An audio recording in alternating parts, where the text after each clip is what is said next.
मंजूर हुई उसका ऑफिशियल फिगर ये है कि 85 करारदादें मंजूर हुई। पहली करारदाद जो थी वो 14 अप्रैल 2008 को पास हुई, जिसमें बेनज़ीर मोहतरमा बेनज़ीर भुट्टो शहीद, जिसको उनको शहीद कर दिया गया था, उस हवाले से उसकी मजम्मती करारदाद पेश की गई, असैसिनेशन के खिलाफ एक करारदाद पेश की गई और वो पास हुई। तो ये था पहला। उस पर आप देख लेंगे क्या उस पर आज तक इम्प्लीमेंट हुआ, क्या सजा हुई, किसको कोई मुजरम हुआ नहीं हुआ, कौन उस पर इन्वेस्टिगेशन कर रहा है, हालांकि पीपल्स पार्टी की गवर्नमेंट भी रही है।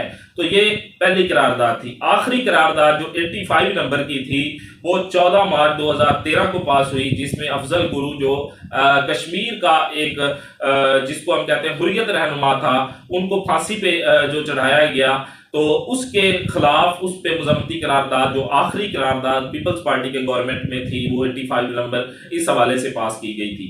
अब आ जाते हैं जी